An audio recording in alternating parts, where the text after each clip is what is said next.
Hello and wonderful, happy days and good mornings.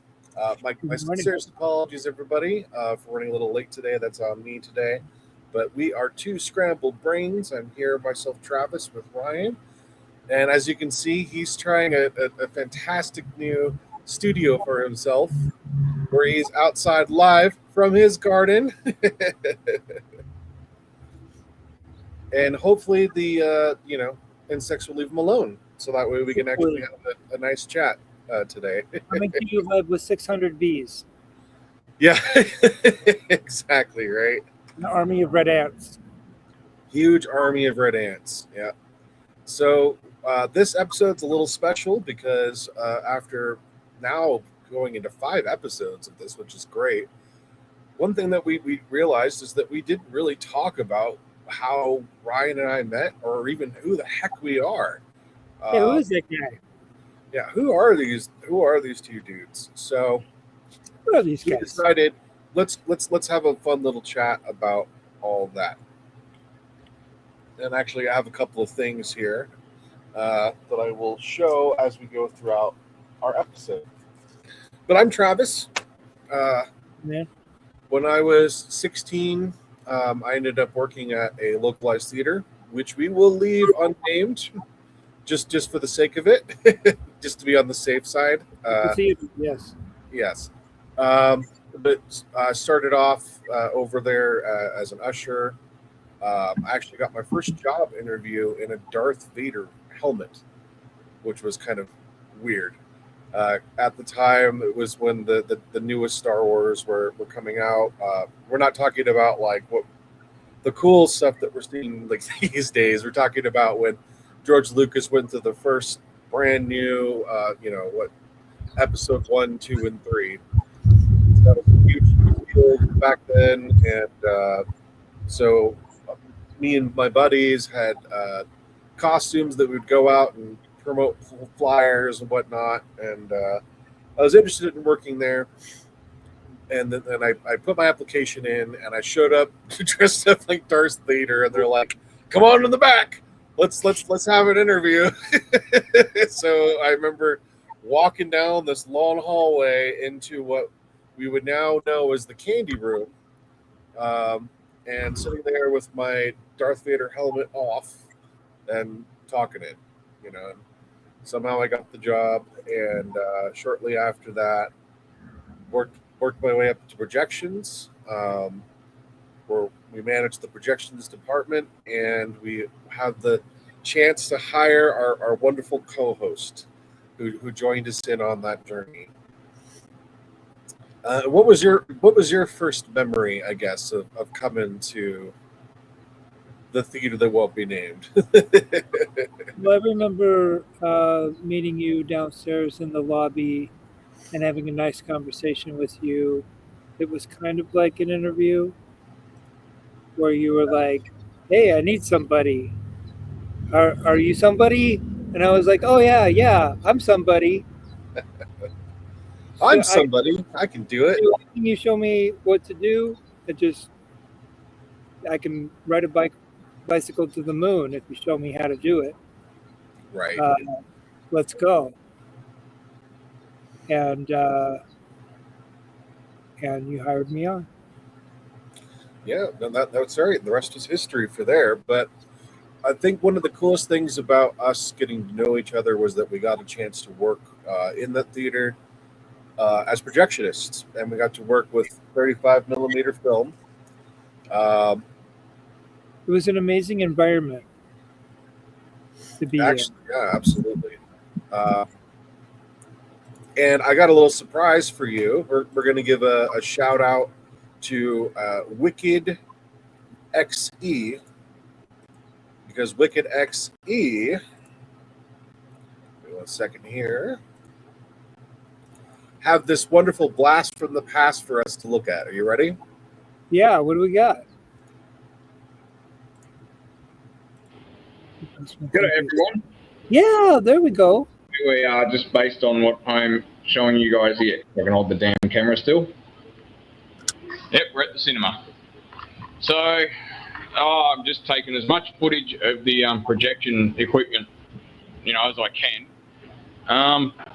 Before we go digital, I don't know when that'll be. It might not be for a while, but anyway, we're running the widescreen lens here, which is 1.85 to 1 aspect ratio, as indicated by this aperture plate.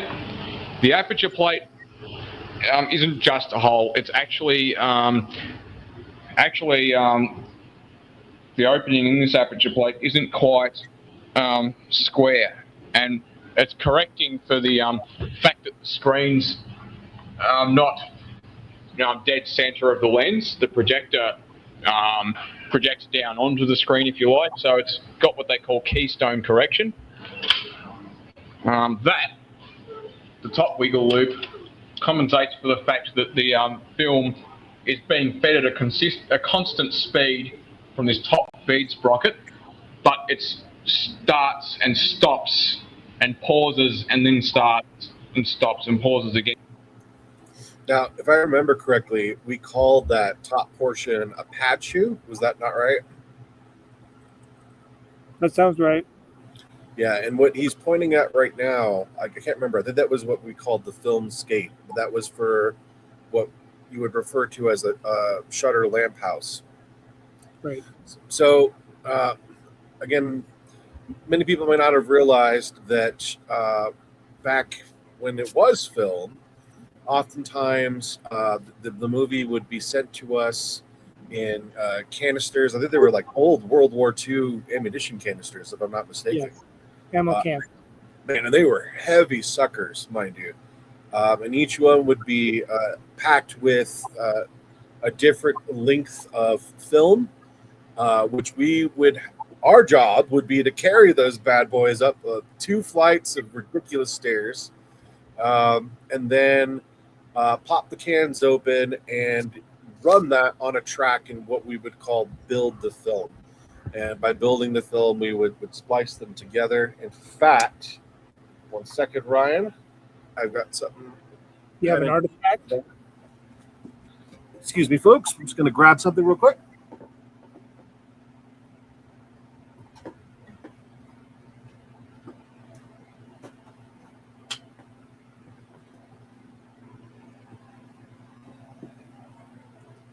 This brings me to another surprise for you, my friend. We're going to remove that video for a second, and voila. Oh, a splicer. Yeah, Ooh, that's an old splicer. that's neat. Yeah. Which I may or may not have taken from the theater that will not be named. So, we had this table that had problems. It just did. Machinery gets personality, and the table definitely had personality. So the film gets fed from one side to the other on the table, and as it passes, you've got you've got a plate that and so the film is going up on that plate, and you're taking both ends, and then you're making them one, and then you're going to move that over to a dish that's going to hold the whole film. And these pizza platters are stacked in threes, so that you're feeding from one pizza tray down to the other. So you've got the movie that's going to be shown. It goes through the machine, shows the movie, and it's spooling at the bottom, the entire film. So you get these reels that are more manageable and splice them into something that really isn't. And the longer the movie, the bigger the spool you have of unmanageableness. There we go. There's a completed movie with all the ammo canned individual rings spliced together. And yeah. it's crazy to think that what we're looking at right there is probably just a regular hour and 30-minute feature. Mhm. But if you got to be like say Harry Potter length of movie, it almost got to the point where the film would almost exceed. Feel like it's going to exceed the platter. Now it never did, of course. You know, we never had to do luckily things like reel changes because that was the purpose of our splicer. And then what we'd have is this thing called zebra tape, which would be kind of like a perfect clear tape that would mark over where the two connections of the film reels would meet. And if you pay attention to the screen while you're watching the film, you can see it. Yeah, it's weird. Flash on the screen just and it's gone. It's gone. Instantaneous. Yeah, it's true what they say that with what we call the shutter house, Mhm. it would work in such a way where it would go 30 frames per second, just about. Okay. I think, if I'm not mistaken, 30 frames per second. That sounds right. Yeah. Which sounds slow, but when you're watching it and the bulb is so hot and it's flying through there, Yeah, I know that's a thing. it looks sketchy. It looks fast and exciting. Yeah, and that was a big part of the job as well that I don't think people realized was we would basically have to thread, gear up the movies right before they're to be played, do quality inspections to make sure that everything on the machines were running perfect. And then after that, our job was to literally just sit there and make sure the machines were fine as they ran the movies. Right. A certain amount of boring coupled together with there definitely was a tension. Was okay. It's all set up. Is it going to work? Yeah, exactly. If it's not, and you're doing with 6 of them at the same time, Yep, 6 of them at the same time, which is crazy. right? Yeah.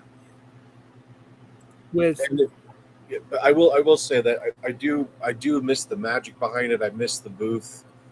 There was something really cool when all the machines were running at once. And you didn't even need the lights on in the room No. because the light from the projector was so bright for each machine that it kind of lit up the whole place by itself, right, which was pretty neat.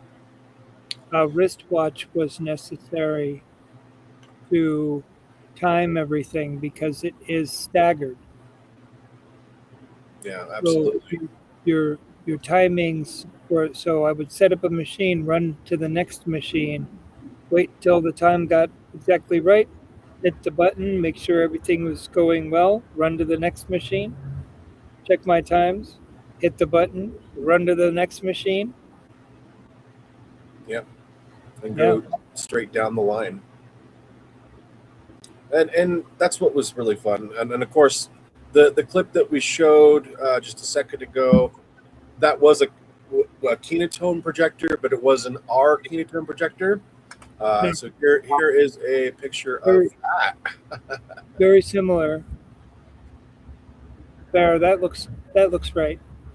Yeah, that's an actual legit picture from way back when, my friend. And basically, this is what would be called the lamp house. Uh, you would have what was known as the lens turret. The lens turret was a specialized thing that you could pull back and forth to the film and alter it from flat to scope, which were the two default versions that formatting that I guess that film was sent to us.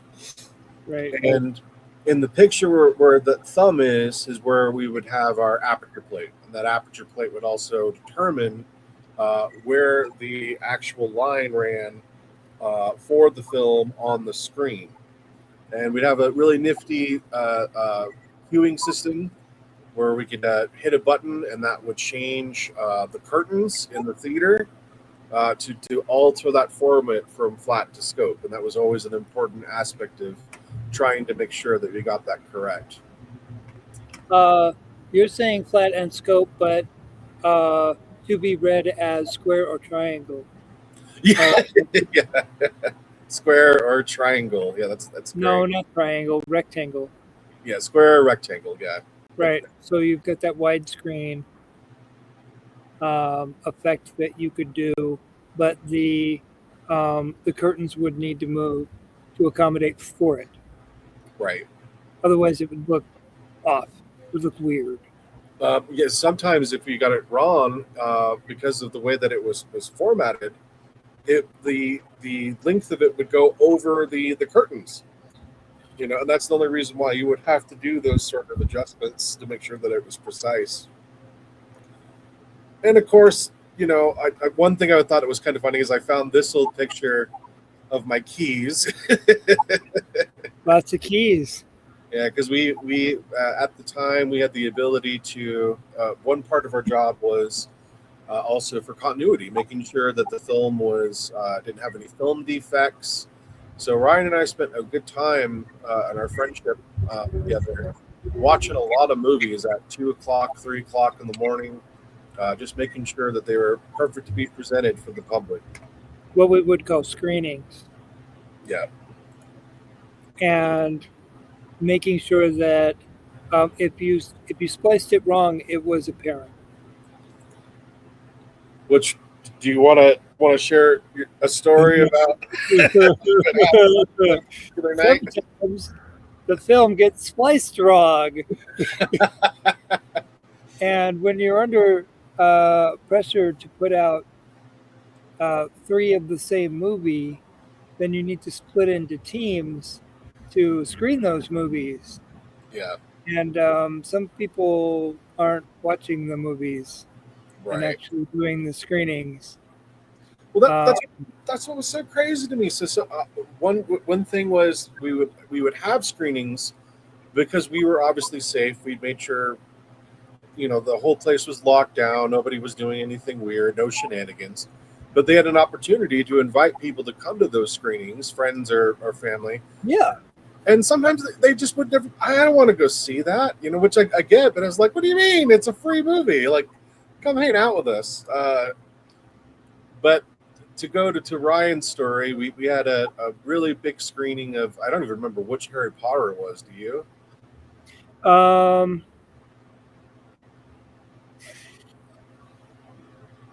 later on in the series. So Yeah, it was later on in the series. One, the second to the last. Yeah. And if I'm not mistaken, That last book into two, didn't they? So maybe if there were 6 movies, then it was. I'm gonna get flamed in the comments for this. The 5th movie, 6th movie. yeah, I think it probably was. I do remember, just like with anything, it was during the holiday season. They were really, really pushing hard to get those canisters out there. Oh, I'm sorry. We actually have somebody here, Eric Byron, that says like a barn door, the aperture. Eric, yeah, it is. I guess you could describe it as a barn door, letting it light in and out. Right. Anyway, sorry. Thanks for that question. Appreciate that. But yeah, like for this picture, that would be like an hour and 30 minutes. For Harry Potter, it went so close to the edge that it was crazy. And it was concerning. We were under a lot of pressure because the films got to us almost a little bit late. We had to get three houses ready to go for a crazy sold out triple premiere. There was a crunch time. Yeah, and we did. We worked really hard on getting it, and I think it was just a little goofy, but Ryan had reversed reel 3 with reel 4, so it still worked. But halfway through the movie, I think when the kids are drinking their butter beers, hanging out, it transitioned to a pivotal point in the movie that hadn't happened yet. And then it went back to a whole earlier part of the movie that had already happened. It upset a few people. I remember A So you- girl came out and said, "You ruined Harry Potter for me." No, But those are those mistakes. we don't.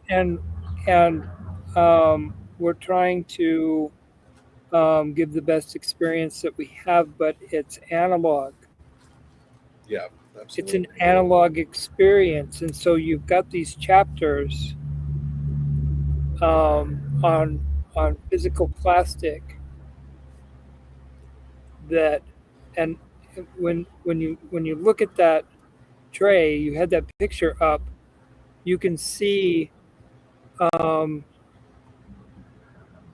rings in the film, and uh, uh, right, so there's the rings in the light pattern. Those are different chapters. Those are different reels from different cans. So the dark section and the light section are different. And if you splice it in wrong, then or upside down, Yeah, that's another issue. we put it in upside down, and all the characters would be uh, completely flipped on their heads. Yep, absolutely. And here's a couple more shots of what the build tables look like. I'm so glad I found these. And so, Yeah. and that's basically how that process would work. You would run the reel on that system on a side table that would be built to lock into what's known as the platter tree, and you would just roll that film. Just keep rolling that film on there.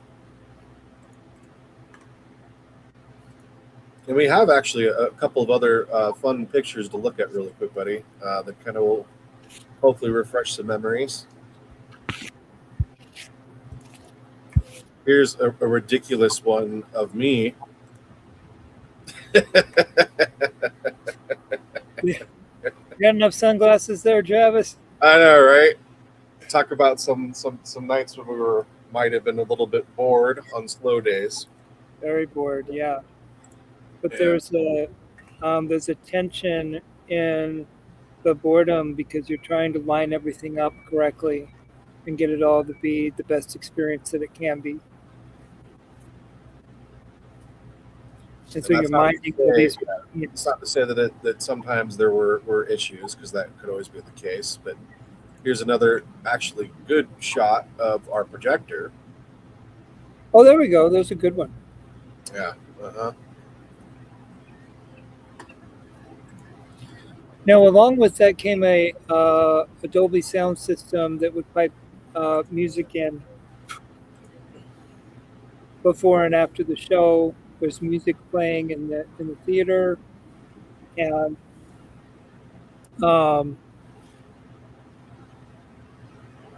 you could put your own CD in there. It took CD, and so at the time, burning a CD was a thing, and you could duplicate music. That way, whatever you put in the machine, if someone walked off with it, you could be okay with that. Right. Because you had the original back at home. I actually have a really funny story about that, because there was a projectionist, and this is after you departed, which was sad, by the way. We're going to get to that in a second. I did But- leave. I wasn't fired or canned or anything. I made No. this You were- for no. other things. No. Just No. for the record, I will say this: Ryan was one of the best employees we ever had. Aside for that one little goofy with the Harry Potter, which was an easy thing that we fixed. It easily Everybody makes mistakes. Everybody makes mistakes. The only reason that Ryan left was because he was on pursuits to somewhere else, and that was really sad when that happened. That was a real big change for us in our friendship, because working together, we got to get really close. And then he was suddenly moving away to Texas, and it would be funny because that would only be a brief stint, and he would come and return in full form. But we'll get to that in a second. But anyway, going back, this projectionist put his own made CD into the theater music, not Right. realizing that one of his songs had a hidden track Oh, And no joke, I'm there, and we used to have to use toothbrushes to clean out the shutter houses, and paintbrushes to get dust out of the pad shoes, because any little bit of dust that got in that film would ruin it. yeah. It caused immense scratches.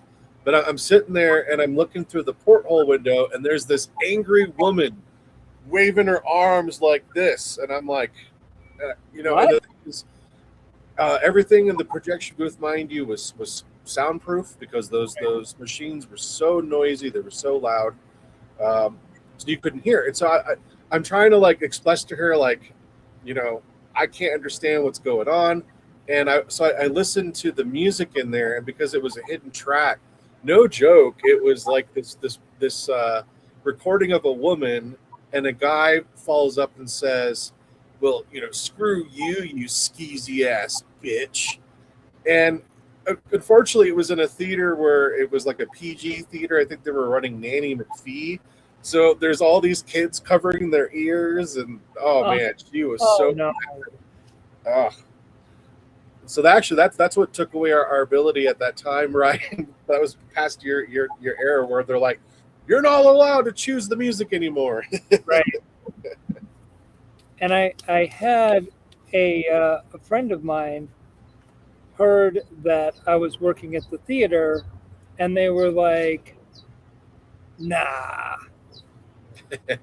And they went to a movie. It might have been one of the Harry Potters, and they were sitting there waiting for the movie to start, and they heard a song that didn't get any radio play, that they knew I listened to that band, and they knew. Yeah. Oh, okay. Yes, he does work here. Only he would know this band. Yeah, only he would play this. He's the only person that I know who listens to this music. Yeah. Nothing crazy like hidden tracks or anything, but that's why it was important for me to, if I was going to put a CD in, build my own CD. Yeah. So I know I've listened to everything that's on it, and I know that it's Ryan approved. Ryan approved. By the way, we have Thomas Stanek from the comment section who said good morning. Good morning, Good Tom. morning. Tom's in Buffalo, so Oh, okay. a little later in the day for him, but at least thanks for stopping by. I did have another fun video to show you. This was, I just want to make sure that this is, yeah, that's from Peak Abyssal. So thank you, Peak Abyssal. Now this wasn't exactly kind of like our machine, but this gives you guys an idea of what our regular day activities were.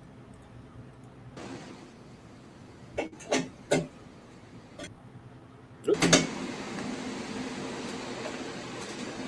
So that's, we would pull a ring from one platter to the next. That would be our what would be known as our lead, and that's that little device there is what we would call a brain. And it would coordinate the timing of the two platters to work together.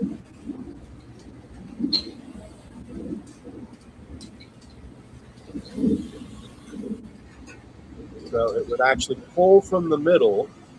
The middle was the beginning of the ring, Right. and it would run from one platter to another. The middle, not the edge. Yeah, exactly. And then up and loop around, and then give it a spin. And then from there, you actually have to run it through the shutter house. Then you I got to still- keep it in place. I still feel like I can do this in my sleep. You know what I mean? Spread it up. A lot of it's muscle memory. Yep, absolutely. You're just going in because you've got to do 6 of these, and you're not done yet.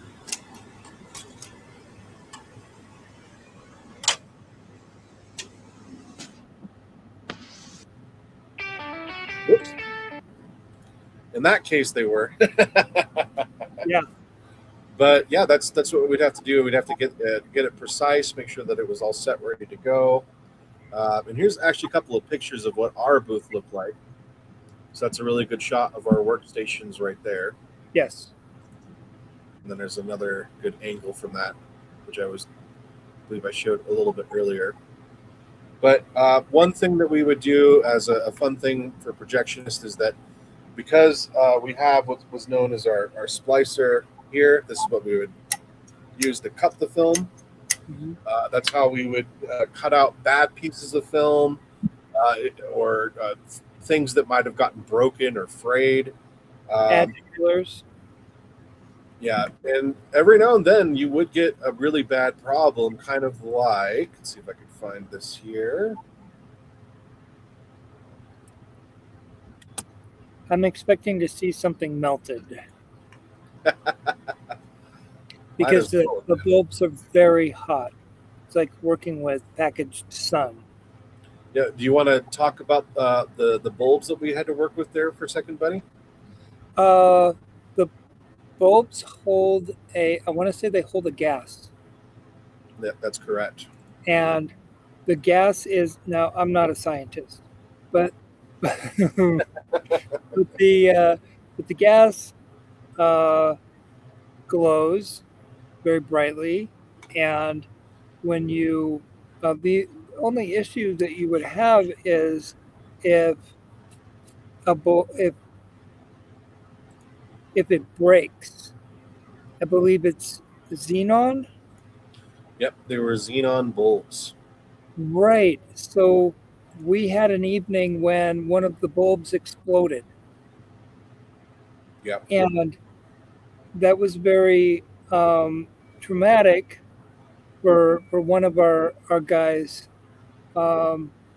Just had a meltdown about it and was very upset out on the curb. I think I inhaled the gas. Oh no. Yeah. And what's going to happen to me?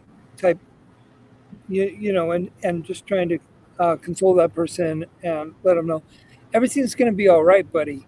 It's Yeah, everything's going to be fine. The percentages that we're dealing with are very small, and your exposure is very limited. You're going to be fine. Yeah. So to explain, the bulbs were not like little light bulbs. They were huge. Think football. Yeah. I think some of us call them light grenades, and the reason why is because I don't think I'm the one who coined the term on that, but yeah, no, yeah, there were literal light grenades, and a lot of people didn't realize this, but Ryan and I, we had maybe one engineer technician for the machines, and he would only come like once every 4 months just to check up on what we were doing. I will say high five to Ryan and I, because we did a great job with the team keeping those machines running smoothly and maintain them. But any time there was a bulb replacement needed, they would usually call this technician until they decided, nah, we don't want to spend the money. We're gonna try to train these guys to do it. Well, the technician was coming from like Sacramento or San Francisco, and we're all the way up towards the Silver State, still in California, but it would have to be something that was scheduled, and they'd have to come all the way from the other side of the mountain, and it was just a tremendous pain in the butt. Again, because I won't use his real name, we'll call him Fred. Fred was a really nice guy. He was a lot of fun. Knew his stuff. He'd been in the industry for years. He was the guy that because unfortunately we had sometimes where budget was a little tight, we have to have walkie-talkies to communicate between all the different concessions and whatnot. He was the one that told me, well, because we had these walkie-talkies taped together. We wanted new ones, and management was like, nah, if they're working fine, don't work. You're gonna have to keep using them. And Fred, I remember, grabbed one, threw it in the microwave, and turned it on for a second. and the microwave lit up. Then he pulled it out and says, "Is it working now?" No. So we got Oh no! The point being, About now. Fred did teach us how to change a bulb, and it was a scary ordeal because since when did you have to literally wear a lead line vest and a blast helmet to change a freaking light bulb? Right. And going back to Ryan's story, Sounds more like a weapon. it does, right? Back to the story with Ryan, they were highly pressurized. They were very fragile. You couldn't touch them at all with your physical hands. Oh no! It's Yeah. like touching an oven. Well, it's beyond that. Well, it's funny because Fred told me a story once when he was working in San Francisco, how he would open up the shutter house. Which, by the way, there was even a special bit of smoked glass that you could look through to safely look at the light bulb, because if you are exposed to that light direct on, you literally can go blind. You're gonna burn your retinas out. And so, but I remember Fred told me the story when he was working in San Francisco fixing a machine, and he really needed a cigarette. So he opened up the shutter house, didn't look at it, and he literally took the light bulb and lit a cigarette off the friggin' projector, which was It's hot. it's hot. It's crazy. Now, not touching the bulb. I don't believe you would even need to touch the bulb. You would just need to expose it to, because when that film stops going through the skate, it's Yeah. hot enough to melt the plastic. Yeah, it will burn right through. The only reason why you're able to put that film through there is because it's at speed. Right. And it's Absolutely. only being exposed for a moment. So certainly if you held something in front of it for more than a fraction of a second, it would catch fire. Not touching it to the bulb, just holding it in front of it. Right. Absolutely. And the thing too is the reason you couldn't actually touch the bulb when it was off was any little bit of oil from your skin gets on that, and when it heats up, the bulb will explode. And when we say explode, you think, oh, whatever, but it literally would explode into thousands of shards of shrapnel in various different directions. And that's why we had to wear those lead line vests, just because that was a safety thing for the crew. And that's another reason why, to Ryan's story, that projectionist also freaked out, because when those things blow up, they sound like a bomb going off or a gun being fired. And the gas escaping certainly looks like all kinds of smoke. Yeah, it's a little scary. It looks like an explosion because you have that vapor is escaping, and that shrapnel is flying. You're going to be picking bulb out of your arm. Yeah, it's not good. Not a fun deal. In fact, luckily we only had 2 bulb explosions. One for Ryan's story, and one where it actually happened during a movie. And, you had 2. Yeah, and that one was scary, buddy, because it happened while inside the projector, right? And the shrapnel was so bad that it took chunks of metal out in the projector. So they actually had to close that whole theater for about a month, because they literally had to go through and replace metal parts in the reflecting dish because the bulb exploded so bad that it just wrecked up the inside of that projector, which was nuts. Yeah, was this after me before transition to the new projectors? That was after you. It wasn't a new projector. It was actually in theater number 2. Interestingly enough. But that was kind of a time. But I found that photo. I started on this conversation, which was this.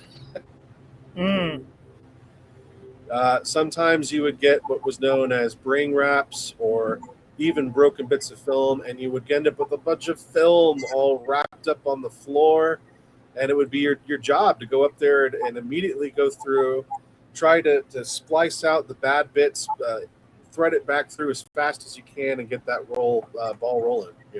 I'm going to point out the glove.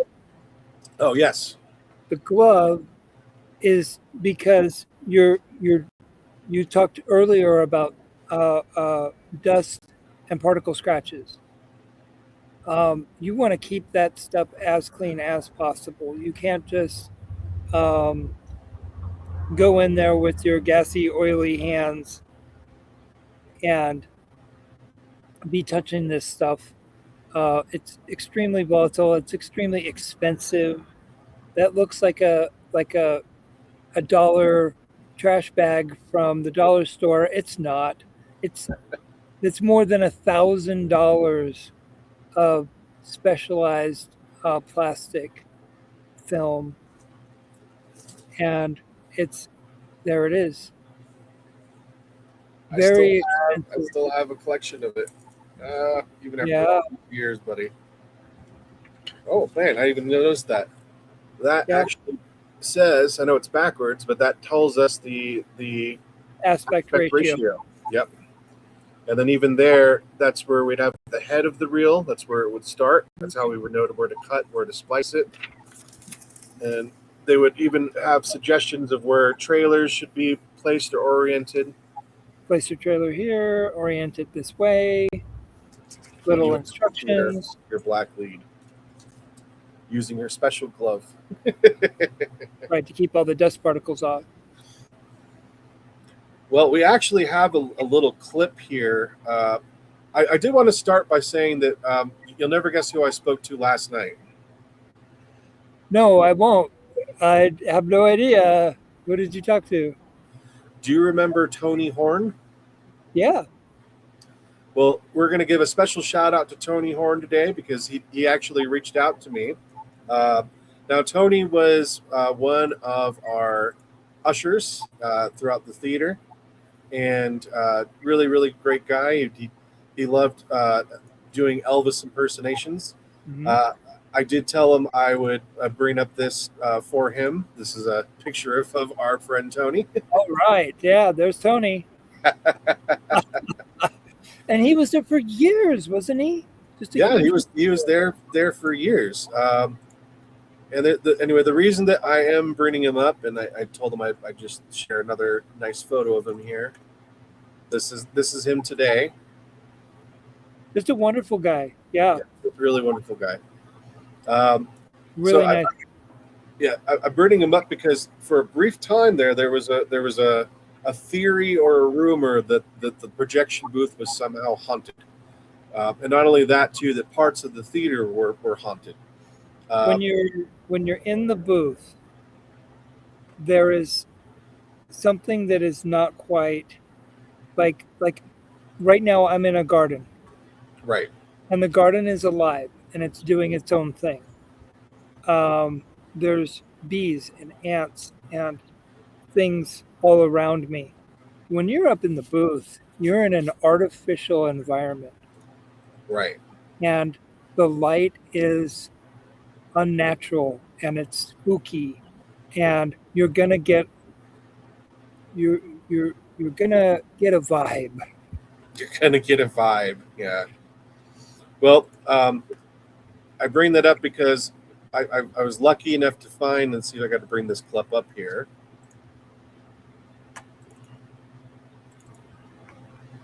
I was lucky enough to find a very old video of our projection booth.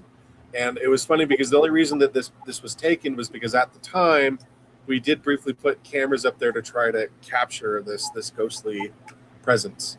Right. But without further ado, you can take a quick glance of what our world really did look like. All right, well, here we go. I'm down here. Belle's down here. She's not going to go upstairs. If you do something up there, that's not me. As you know, she's the last person in the building for right now. This is going to be the third portion of the Jasper tapes. That's what we decided to name the ghost when asked why. And we decided to call our ghost Jasper. But as you can see in the first run, we caught what we thought was a glimpse of what he looked like. But it's up to debate right now. A lot of people think that he's either another employee that's been hiding, or that it's actually real. And unfortunately, in the second run, we couldn't catch anything because it was dark. So That's I'm where gonna the walk up there manager's one more office time was, down that hallway. into our booth. But this was our See our if I world, can see anything our that projection wasn't there booth. before. As you can see, this door is locked. Only 5 people have the key. And not everyone is home, except for Dell, which you saw that she was downstairs. Here we go. Whoa. That's weird, it got all blurry. I don't know why it did that. Alright, well, Ta-da! here's our booth. For reference, it's the only light switch that controls the lights in the booth. The lights somehow go out. This is not me. And I will be screaming. We even had a little sink over there to the left. That's what we're seeing. That's where we could Weird. Keeps mop blowing up on or clean. But yeah, this was it. This is what it looked like. Oh, so many This is our memories. poster room. Just showing you this to let you know. Yeah, that was our poster room. Oh my That's gosh. where all of our posters were kept. And I was just excuse me thinking for the about sudden that. fright, And I thought about it. but I was just in here Open the door. and I left the lights on. This is no joke. Anyway, as you can see, there's nothing in here. Okay. There's one of our This bill is number tables. 7. This is where we first saw Jasper. And there's Yeah. those canisters we were It talking was about. too dark of an outline to make out. But Yeah, there had to so it be should be something on the there, right. obviously. Now the left. Excuse me for doing this, but I'm trying to see if I can catch something unusual.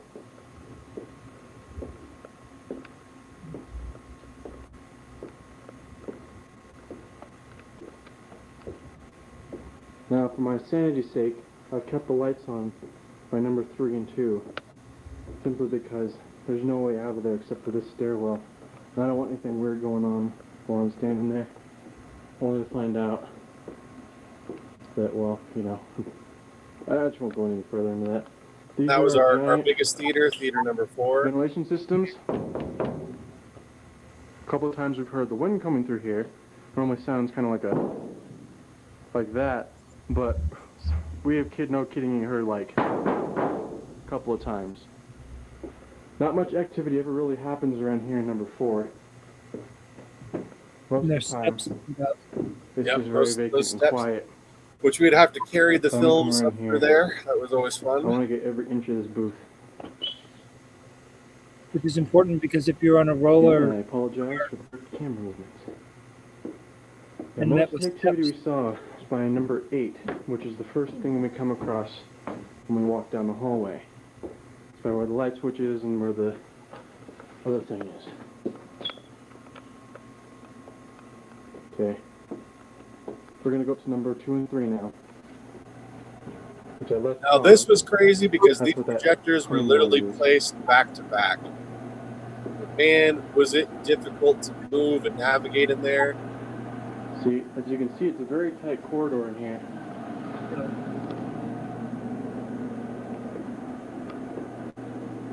So, if something would pop up on this camera right now, I do not feel like running through there, screaming my head off, bumping into things.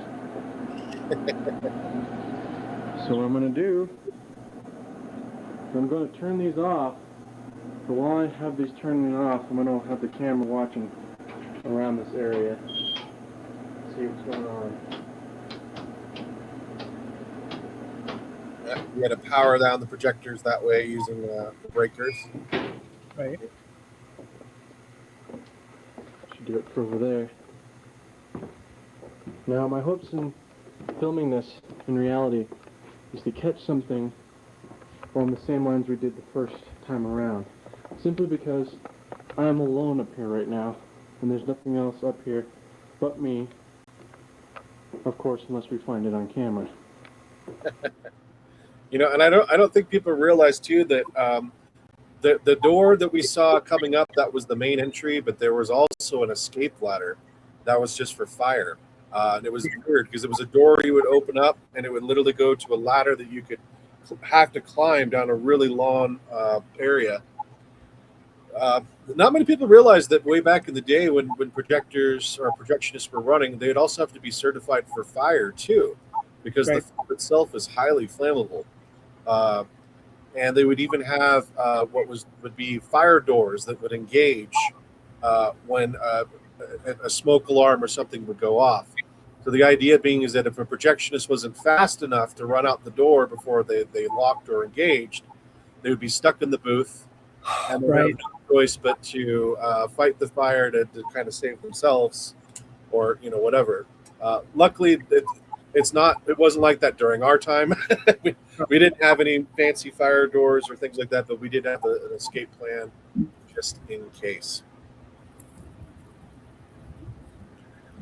But yeah, that brings up to another projectionist that, like you said, Ryan, that said put Bible verses on the upstairs. When you're confronted with lore, the unknown, something going on, you want to you want some kind of assurance that everything's going to be okay. Yeah. And light works really weird when you're the light would bounce all around that room. It's like I said, it's very eerie, it's very spooky. That projectionist was trying to help. Right. Yeah, and the reason we brought up our good friend Tony, which shout out to Tony, was he actually supposedly had an encounter, and being that I mentioned to him last night that we were going to be doing this episode, he told me a little bit more about it, which was kind of interesting. Oh, okay. So he says that when he was in theater number 4, and by the way, one thing that we did catch on tape was this image, and Right. it's hard to make out, but that's the platter trees, the projector, and that black blur was what supposedly people had seen was as the ghost, which is kind of funny. That's Jasper. Yeah, that's our ghost Jasper. Right. But Tony swears it. I asked him. I said, "You weren't joshing me, right? Like that? You really, to this day, claim that this happened?" And he said, "Yep, he was sweeping in the theater number 4 after a movie was finished. Everybody was gone." He said, "But there was somebody sitting in the front row with his back turned to Tony, watching the screen." And Tony went to go explain to the guy, "Hey, it's time to go." And he said that the guy got up and looked at him, and he said it was nothing. He said there was nothing there. It was like a shadow, and then all of a sudden it ran towards the movie screen and disappeared. Yeah. More of the lore from Mr. Tony Horn. Anyway, we appreciate you sharing that story, Tony, and we're hoping you're doing all right. Yeah. No, it's just good times. And great stories. Like I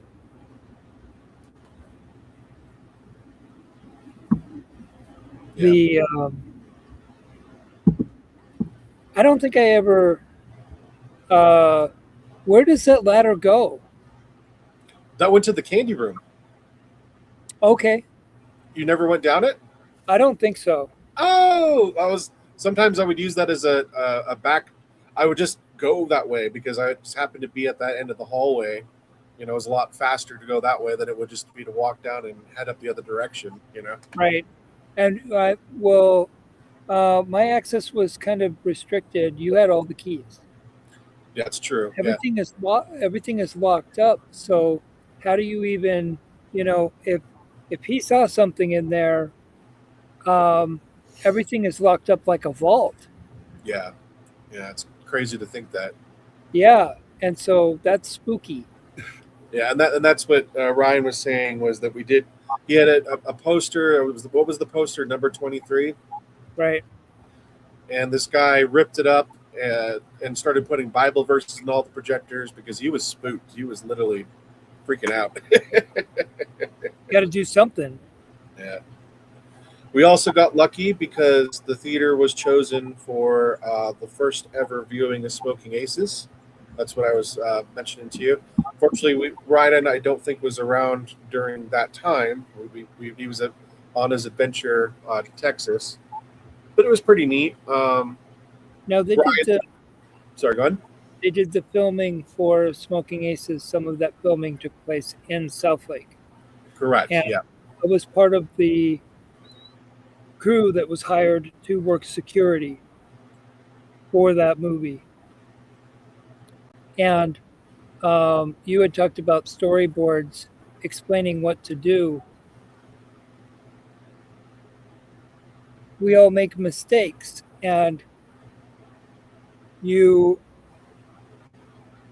don't always understand what it is that you're supposed to do. For a lot of that job, um, although it's neat to be able to say that I worked on the movie, was standing around in parking lots with nobody around for more than 12 hours, just securing the site. And so you get kind of crazy. Yeah. You lose your mind a little bit because you're like, what am I even doing here? I know I'm getting paid to secure the site, but there's no what site. I'm standing in a parking lot staring at a lamp for 12 hours, 14 hours. Right. Kind Did of you go cuckoo. did you see any major stars when you were doing the security on that? Yeah, there was. I saw Ben Affleck's body double, and the only star that I could point at and say, okay, yeah, that's a famous person, was Alicia Keys. Oh. Um, just having her breakfast. Yeah. Yeah, Join the people day. just being people. Yeah. That's cool. Well, Joe Carnahan, the director, I guess wanted to do a filming preview of that for him, producers, and family. And he wanted to do it at Tahoe. At the time, there were two theaters. One was the other will not be named, which were our competitors. We'll have to revisit this subject another time because we got a lot of stories to tell. But point being is, thanks to Ryan's legacy of helping keep those projectors nice and neat and clean, Carnahan came to look at our theater and said that this is the place he wanted to play it. So they had to fly in the only copy at the time that was ever made of Smoking Aces. And a guy literally took it on the plane with him, and he was handcuffed to it. And I remember he showed up to the theater. I shook his one hand because the other hand was holding the can. Right. And as soon as they got up into the booth, he pulled out some keys, unhandcuffed himself, and the film was set ready to go. And I asked this guy, it was interesting because he made a living doing this. I guess he would be a guy that would go around all over the U.S. Delivering film cans and canisters for private showings, all of which always had to be handcuffed to him because there was always the concern somebody would come and grab it, run with it, steal the movie, and that would be there. Right. If you spend millions of dollars on something and there's only one of one, right, then it's not overly dramatic to literally tie yourself to it. Right. And have someone, that's paid to be responsible for this thing. Right, absolutely.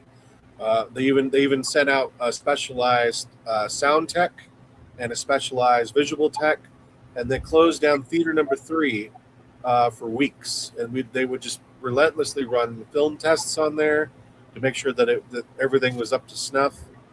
And then they finally had me build the film, which was really scary because the entire single time they're watching me, they're making sure I'm not cutting anything from that film, that I'm not stealing it. Because oftentimes, everybody, when we would build films, we would, as a souvenir, take at least one film cell or two to snip it. But it was a crazy experience. I remember on the night of the premiere, I'm looking through the porthole window, and here comes Joe Carnahan with a whole bunch of people in business suits. and they're sitting in the row, and he looks up to me and is like, gives me a thumbs up to like start the movie, and I'm like, oh, cross my fingers, like, oh, please don't screw up today. Hit the button, start, that thing came on, and it was lights ready to go. So, but it worked out. It was really cool. Yeah. That's one time that you don't want things to catch on fire. Yeah, to catch on fire or wrap up in film.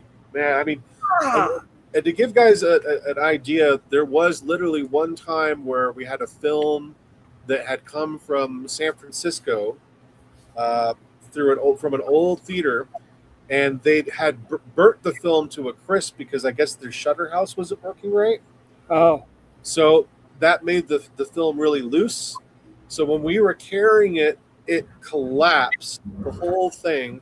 oh no. And it took, no joke, 3 people 8 hours to by hand roll that film onto reels and rebuild the whole thing all over again.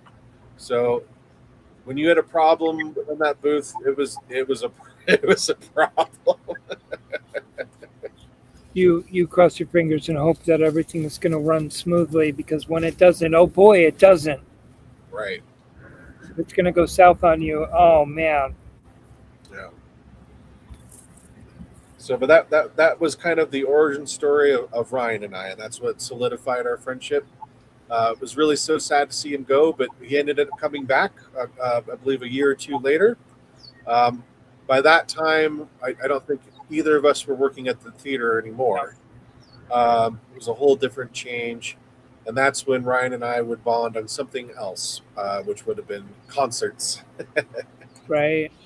And going to shows and seeing live music. That was a big thing for the two of us, which is funny because I think that's what the episode started out to be about this week, was the concerts. Right, but there's so much to say about film is kind of like an artistry, a wizardry. There's a lot to say about it, and it's sad that we're doing it different now. A lot of the nuance is lost. Things have moved to digital, and you certainly could boot up one of those machines and it would work. Yeah. But that's not how the industry does it anymore. Yeah. It was a really sad day when we had to do the digital conversion. Digital made everything automated. And so that meant no need for projectionists anymore. So I remember when we did finally make the transition, we had to let all of our projectionists go, which was really heartbreaking and sad, because suddenly now we had a machine that could turn itself on, turn itself off, and play the movie, which was pretty wild. I did look for, there were projectionist jobs in Texas, but it was film schools. Oh, really? And things like that. And so those positions got snatched up by people who had a lot more experience than I did. Oh, but I don't know, buddy. They would have been happy to have you. As you know, and rightly so, because these guys have been doing it for a long, long time, have a lot more experience than me. But they were looking for people who were teaching the art of film. Right. The art of film. Well, folks, I will say, just like we mentioned last week, we're not going to be able to get everything covered in 1 hour, so we will definitely revisit things in future episodes. I think we're actually kind of at the end of our show this week, Ryan. Yeah, we've gone over a little bit. Yeah, which is nice. That's good. Yeah, so I do think that we will continue to explore more stories from our theater days, and we'll also talk more about our concert goings and get more into our history. But is there anything you'd like to say to the audience before we close today's episode, buddy? Just have an awesome week, and we'll see you next time. Yeah.